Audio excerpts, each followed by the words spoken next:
During use of the Nutribullet, a click was heard. Upon disassembling, it was discovered the sheared plastic cylinder to which a screw is attached. As you look at this, this is the center of the rotating item. The motor's in here. As you look at this, about an inch away is another cylinder which is functioning. Between the two cylinders is a piece of white plastic that is the bottom of the white plastic that you depress when you lower the bullet to begin the motor before lowering it and twisting it.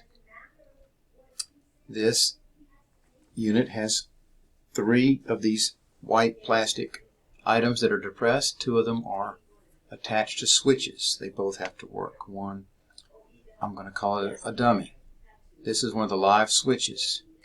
And I noticed that when I pressed the white plastic at this position, there was no clicking sound, which you heard at the other one. So the solution was to take it apart, as you see here.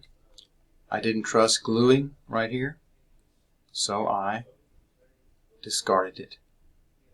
But the screw wouldn't reach anything of substance, so I went and got a longer screw. I got, I think, a 1/2-inch screw. I wished I'd gotten a 3/4 because I screwed it into this plastic housing right here, and it held, but I over screwed it so that the flat part that holds this left screw and then to the right is a little bit bowed down to the left.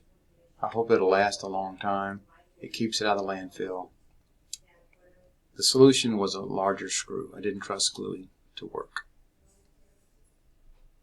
I hope this helps.